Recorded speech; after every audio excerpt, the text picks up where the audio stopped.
On this jam-packed news day, a major blow to the president's economic and foreign policy agenda after the Supreme Court struck down his signature tariff policy. We have Libby Dean live at the White House for us, and Shan, Mike Nellis, and EJ Antony are standing by with how Americans will be impacted and what comes next. But retired Brigadier General John Teichert is up on Trump's next move as a second carrier strike group nears Iran. We also have Congressman Suha Subramaniam on the out-of-this-world story many in Washington say is nothing more than a distraction from the Epstein files. Plus, Brian Ensign and Jesse Weber both with the latest on the Nancy Guthrie case. But first, President Trump forced to take quick action to protect his trade agenda after two of the three Trump-appointed Supreme Court justices joined the court's liberal wing in ruling that he does not have the power to impose emergency tariffs,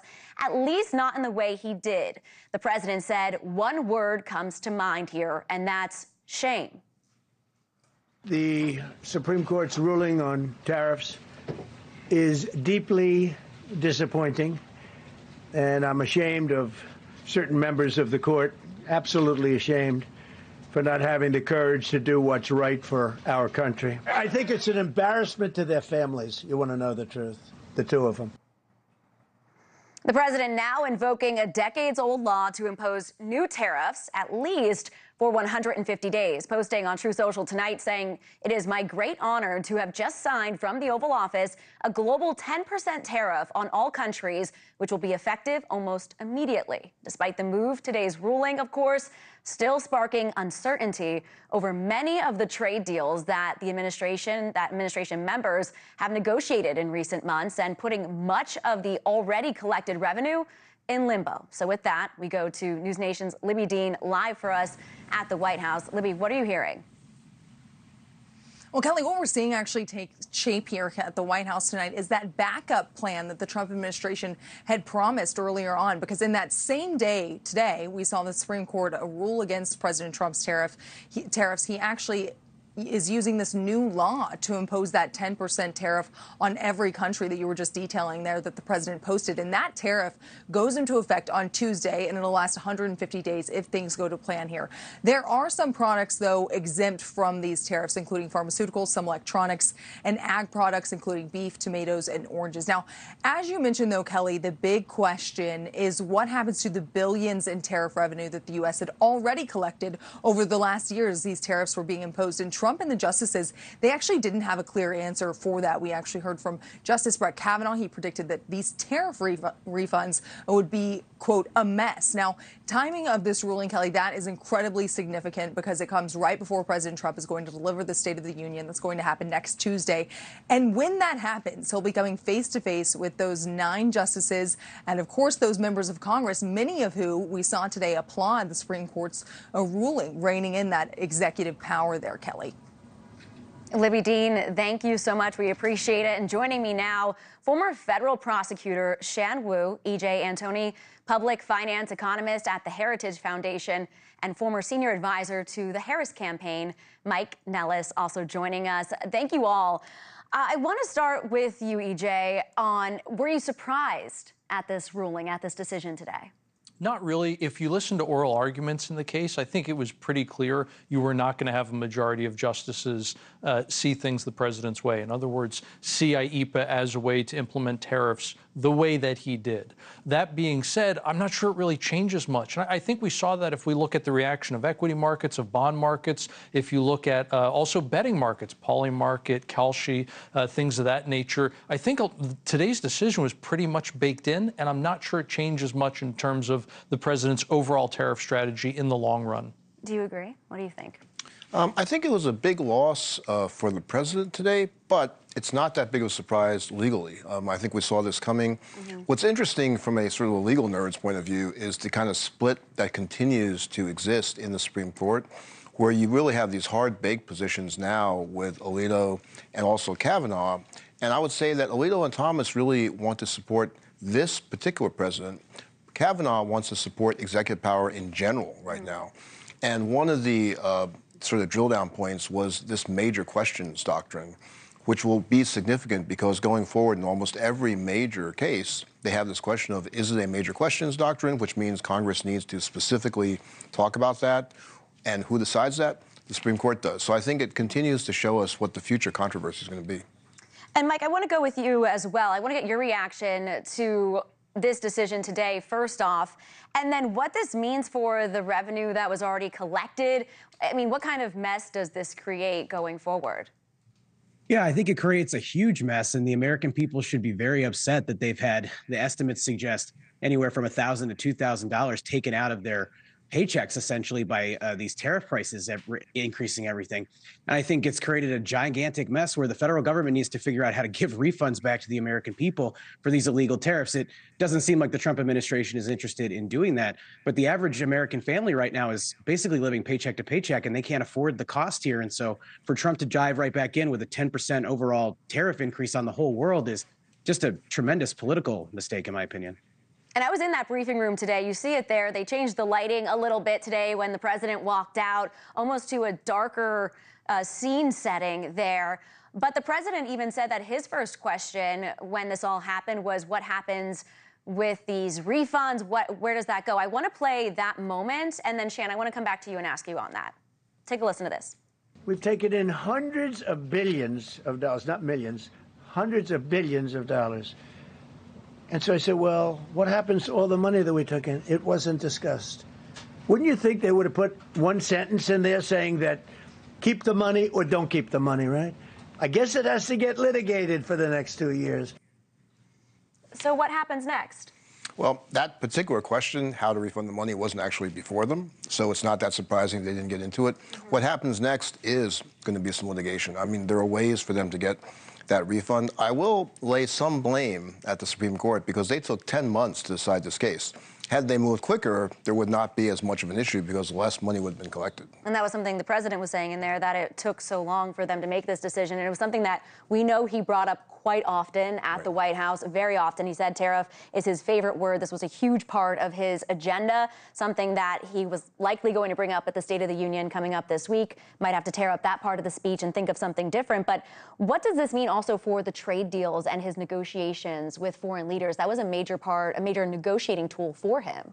Well, Kelly, I think the important thing to remember is the president still has a half dozen different tariff authorities that have been delegated to him by Congress. Some of these are almost 100 years old. So there is certainly precedent for using these, and I think he's going to continue to use them. He's been using them. He doubled down today after the ruling from the Supreme Court. So I think we can expect to see more of that. And that's why I said I'm not sure this ruling really changes much at the end of the day. I think it affects the speed and the flexibility the president has in terms of negotiations. He can't necessarily turn the tariffs on and off as quickly as he could with IEEPA, but he ultimately can still do it. When you look at Section 338, for example, the Tariff Act of 1930, that's virtually a blank check to the executive when it comes to implementing these tariffs, up to 50%. And what about the 10%? He's taking steps for that global 10% tariff to be put into effect. He talked about that in his True Social post. That is going into effect, he says, on Tuesday. But we have polling here that shows the vast majority of Americans disapprove of his handling of tariffs. So will the president's defiance here on this, he wants to keep going forward with tariffs, will that come back to haunt him if many Americans don't agree with his tariffs?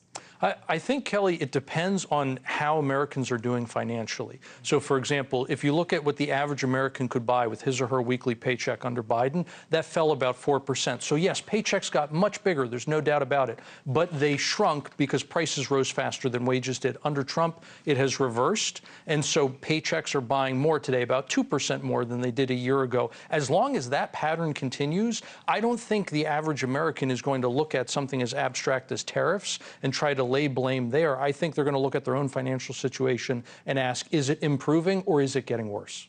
Mike, what do you say to that question? Do you believe that the president is just being defiant on this and pushing forward with tariffs that many of his supporters and many Americans don't agree with?